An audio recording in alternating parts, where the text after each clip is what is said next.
Hoy, en este estudio sobre el poder del intercesor, quiero compartir lo que es el llamado y la función del intercesor. Un intercesor es aquel que intercepta, o sea que se pone enfrente de, para obtener el favor de Dios. Es siempre un restaurador o un edificador. Para ser un intercesor necesita tener al Espíritu Santo en su interior. Todo creyente nacido de nuevo debe ser un intercesor.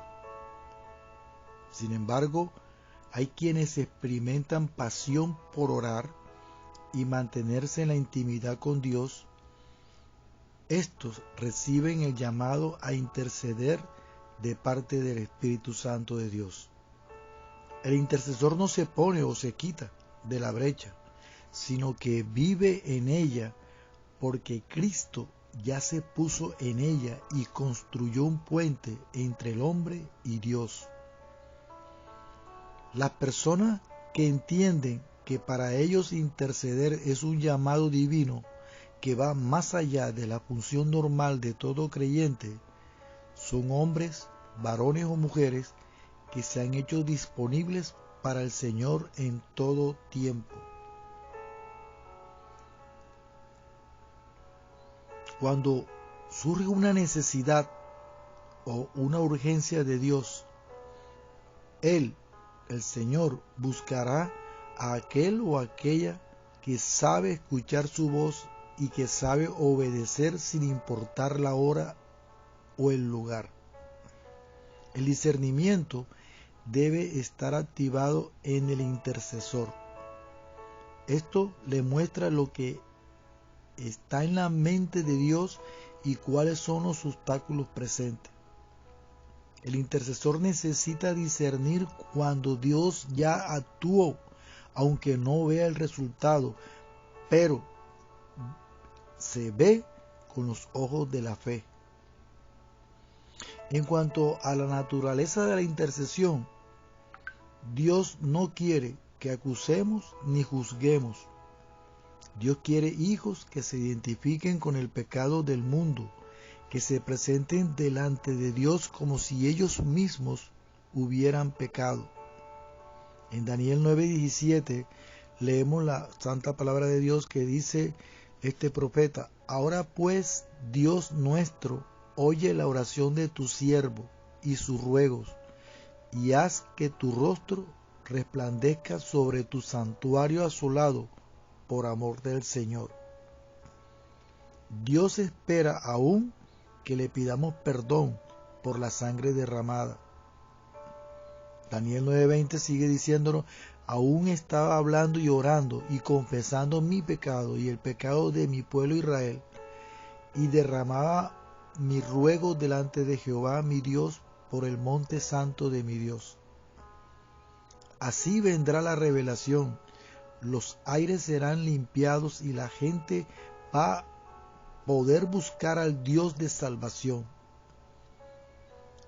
Necesitamos que la iglesia sea una iglesia intercesora.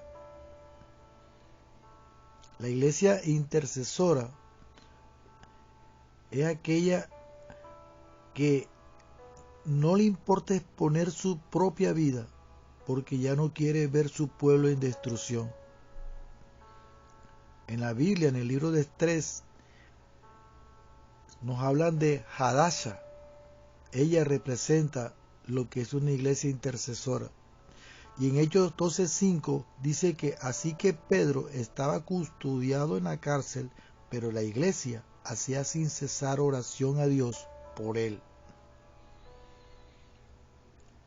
Ustedes saben que en el libro de Esther, el pueblo de Israel estaba en peligro de extinción, pero ella pidió unos días para ayunar y prepararse para presentarse al rey y exponer la salvación de su pueblo. aún a costa de su propia vida. En Hechos 12:5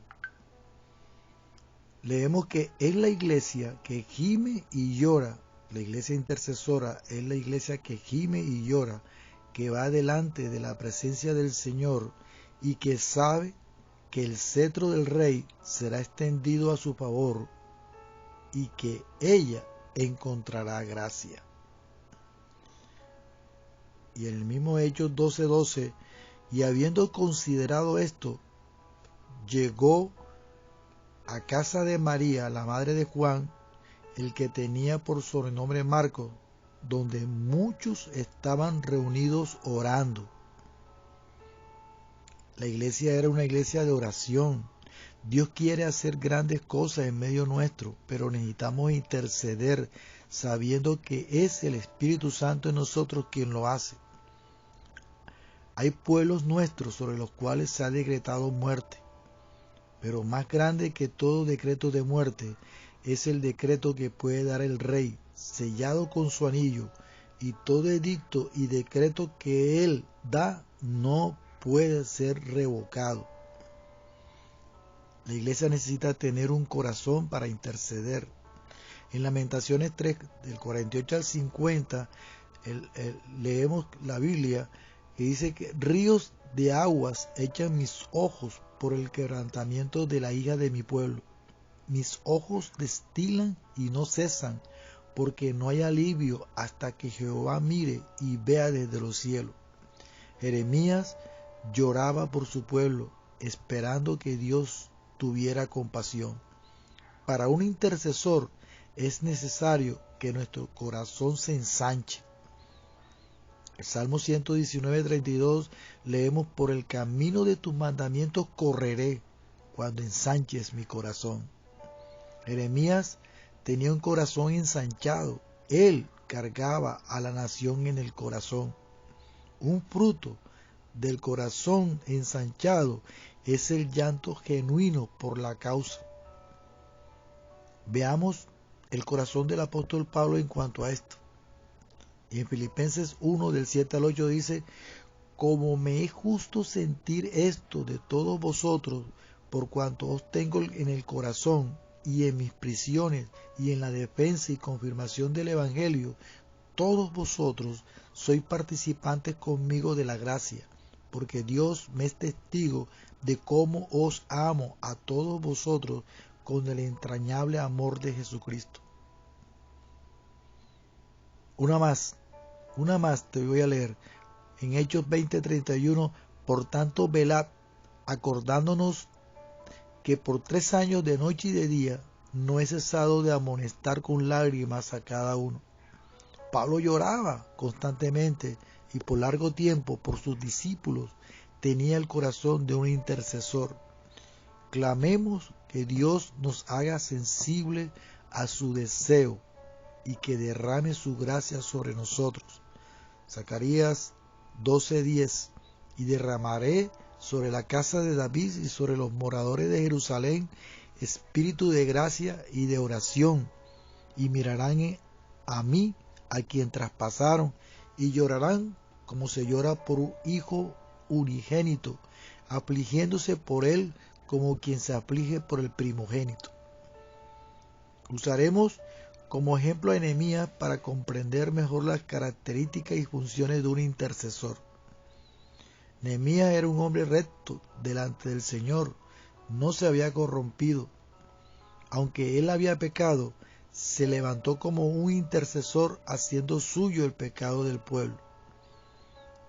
Te asigno a que leas Nehemías 1 del 5 al 7.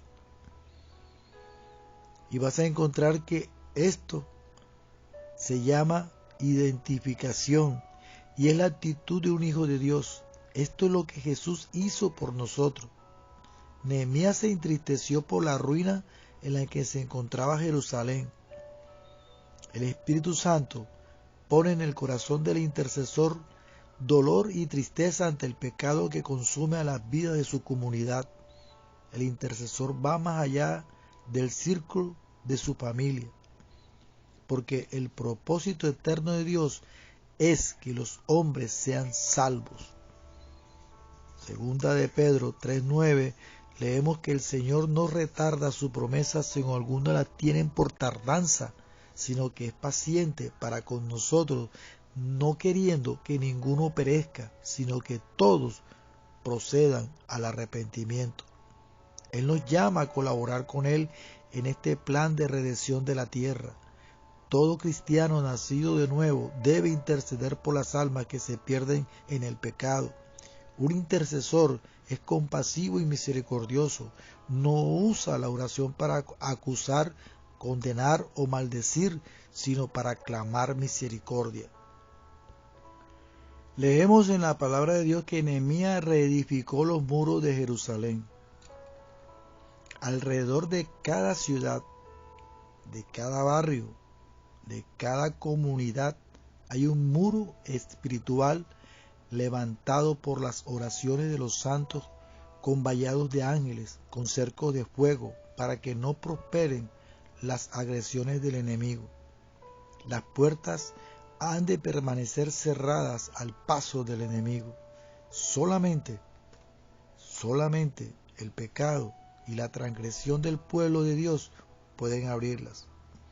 A medida que oramos por nuestra ciudad, por nuestro barrio, por nuestra comunidad, por nuestra familia, parentela y por los que están en autoridad o en eminencia, el muro es edificado y las puertas son cerradas.